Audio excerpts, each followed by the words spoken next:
High everyone, welcome back to my channel. कसे आहात तुम्ही सगळे? अपेक्षा करते की तुम्ही सगळे अगदी मजेत असाल. तर सगळ्यांना मकर संक्रांतीच्या खूप खूप खूप शुभेच्छा. तर आज आहे मकर संक्रांत, त्यामुळे मी उंबरठ्यांची पूजा करणार आहे. तर उंबरठ्याची पूजा करण्याचं मागचं कारण तुम्हाला माहीतच असेल सगळ्यांना. आणि उंबरठा पण हा लाकडीच पाहिजे असतो ते पण माहिती असेल.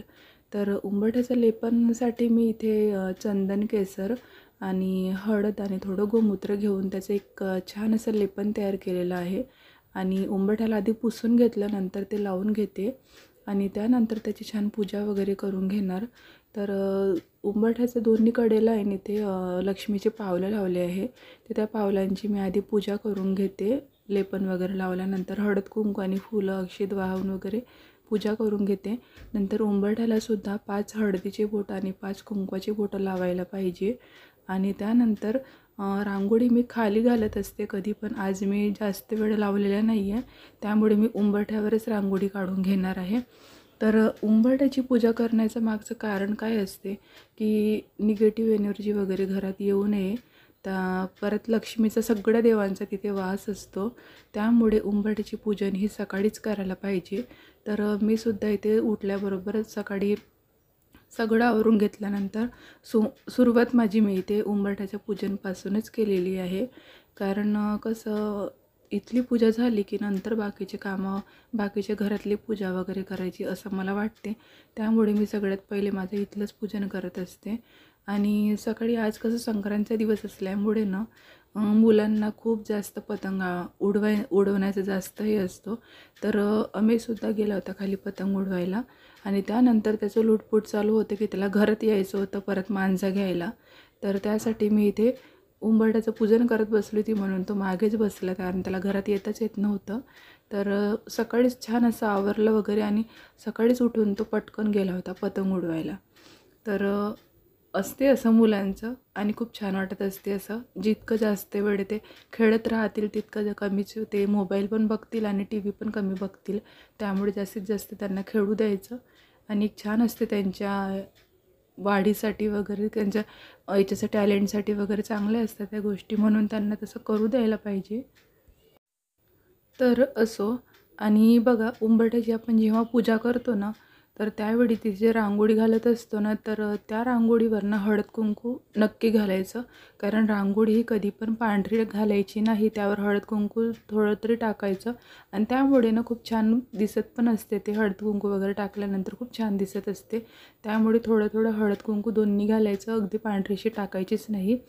आणि छान असे फुलं वगैरे वाहलेत ना, आणि अगरबत्ती, धूप वगैरे, दिवा वगैरे लावला की खूप छान दिसत असते ते. उंबरठा हा लाकडी सागवानाचाच पाहिजे असं म्हणतात.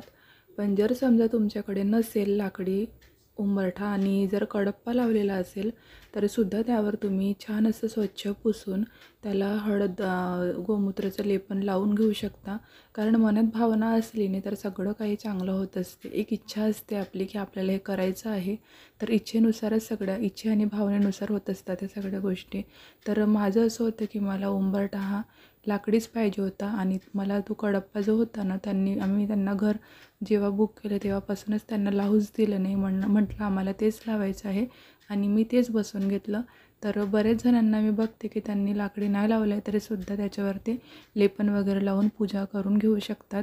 तर असते कसं खूप छान वाटत असते ते उंबरठ्याची पूजन वगैरे करायला. आणि तिथूनच असं आतमध्ये आपण जेव्हा शिरतो ना घरात, त्यावेळेला खूप छान असं दिसत असते, ते मन प्रसन्न वाटत असते आणि एक वेगळी शोभा येत असते.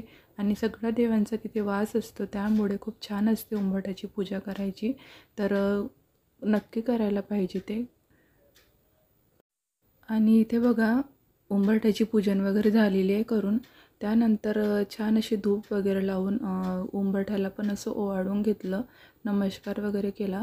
आणि वर पण इथे आहे ना, दाराच्या तिथे वर गणपती लावलेला आहे, तर तिथे पण पूजा करून घेतली. आणि बघा किती छान दिसतोय उंबरठा संपूर्ण पूजा झाल्यानंतर.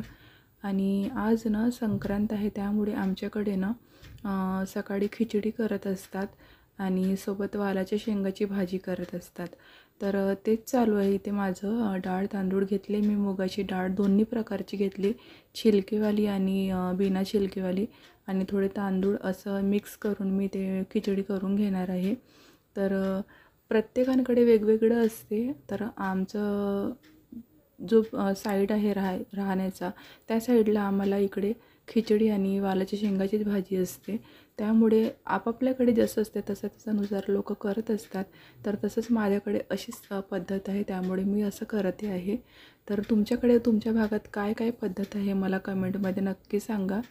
तर बघा इथे कुकर वगैरे लावलं आहे मी, आणि त्यानंतर ना त्यात थोडं तूप नक्की घालायचं, म्हणजे सॉफ्ट होत असते छान अशी ती.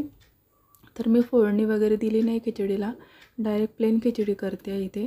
बऱ्याच वेळा मी फोडणीची खिचडी पण करत असते, तर त्यात थोडं जिरं, लसूण, मिरची वगैरे घालून करत असते. पण आज सिंपल केली, कारण सोबत मला तिथे भाजी पण करायची आहे वालाच्या शेंगाची. त्यामुळे मी सिंपलच खिचडी मांडून घेतली. आणि आत्ता खिचडी मांडल्यानंतर मला परत शेंगा होत्या तोडायच्या, तर त्या तोडत बसणार आहे. त्यानंतर मग भाजी करणार. तर इथे खिचडी वगैरे लावून झालेली आहे. आत्ता पुढची कामं करते. आणि त्यानंतर बघा इथे ना सगळं झाल्यानंतर मग मी पूजा वगैरे मांडून घेते आता. तर सगळ्यात पहिले पूजा मांडताना कसं दिवा ठेवायचा असतो, दिव्याची पूजा करायची असते. तर इथे मी सगळ्यात पहिले दिवा ठेवून त्याची पूजा करते आहे. कुठलीही पूजा करताना सर्वप्रथम दिवा लावायचा असतो, दिव्याची पूजा करायची असते. कारण दिवा म्हणजे ती अग्निदेवता असते, तर ती सगळ्यात पहिले प्रज्वलित करायची असते. तर त्यामुळे मी सगळ्यात पहिले दिवा लावून तिथे त्याची पूजा करून घेतली. आणि त्यानंतर आता मी बाकीची पूजा मांडून घेणार आहे. तर इथे मी आरोहीला सोबत बसवलेलं आहे, कारण कसं आपण जेव्हा सणाची वगैरे पूजा करतो, तर आपल्याला प्रत्येक वेळेस जर खाली बसून पूजा वगैरे करायची असली तर उठबस प्रत्येक वेळेस होत नसते. तर मुलं असले घरात तर त्यांची हेल्प घ्यायला पाहिजे, कारण त्यांना पण कळत असते की कसं कसं काय करत असतात. आई वगैरे त्यांना बघून ते शिकत असतात. तर मी बऱ्याच वेळा आरोहीला सोबत बसवत असते, तिची हेल्प घेत असते. मला जर काय लागलं तर तिला मागत असते, आणि तिला बसून पूर्ण पूजा ती बघत असते की कसं काय करत असतात म्हणून. आणि सोबत इतकं म्हणजे लक्ष असते तिचं की ती मला जर काही लक्षात नसलं तर ती मला म्हणत असते, मम्मी इथे असं आणि इथे तसं. तर खूप छान असते असं मुलांना सोबत बसवायचं, त्यांना पण आत्तापासून सगळ्या गोष्टी कळतात त्या. तर इथे बघा आमच्याकडे ना 2च सुगरण असतात ते, कारण बऱ्याच जणांकडे 5 असते, पण आमच्याकडे 2च आहेत. त्यामुळे मी 2च सुगरणची पूजा करते आहे. तर सुगरण वगैरे भरून घेतले, आणि अक्षित फुलं आणि 5 हळदीचे, 5 कुंकूचे वगैरे बोटं लावलेत त्याला. त्यानंतर आता तिळगुळ आणि लाडू बनवले होते ते ठेवते, आणि अगरबत्ती धूप वगैरे लावून आता ओवाळून घेते. म्हणजे इथे पूजा वगैरे झालेली आहे पूर्ण आता. आणि खूप छान अशी वाटत असते ती पूजा मांडली की, एक वेगळंच असं प्रसन्न वाटत असते. कुठलाही सण असला आणि ती सणाची पूजा जर आपण मांडली घरी, तर असं वातावरण पण असं वेगळंच झालेलं असते. आणि नवीन वर्षातला पहिला सण असतो हा, आणि इतकी सिंपल छोटीशी पूजा असते, त्यामुळे खूप छान वाटत असते असं पूजा वगैरे करायला. तर आमच्याकडे मंदिरात वगैरे जाऊन ते भरत वगैरे नसतात, ते फक्त 2च असतात, ते 2च भरायचे असतात अगदी असं पाटावर पूजा वगैरे मांडून.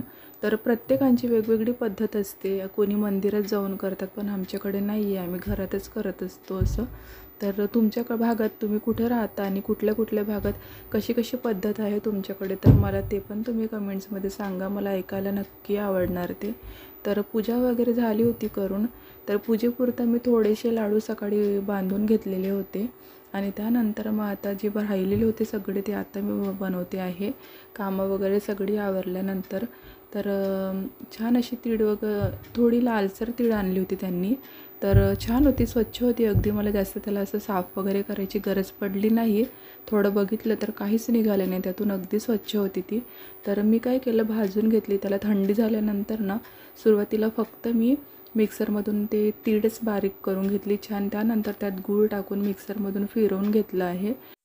तर इथे मी पाक वगैरे करणार नाही आहे. मी काय करणार, फक्त मिक्सरमधून ते काढून घेतले बारीक तीळ आणि त्यानंतर गूळ घालून ते पण सुद्धा एकत्र फिरवून घेतलं आणि अशा प्रकारेच लाडू करत असते मी. आधी सुरुवातीला आम्ही ना आईकडे मी असताना पाकातले लाडू करायचे, पण इकडे लग्न झाल्यानंतर सासूकडची ही पद्धत आहे, तर हीच पद्धत सुरू केली.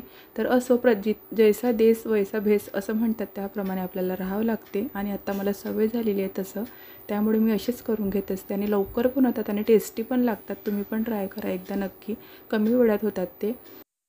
तर असा आहे आजचा आपला मकर संक्रांती स्पेशल व्हिडिओ.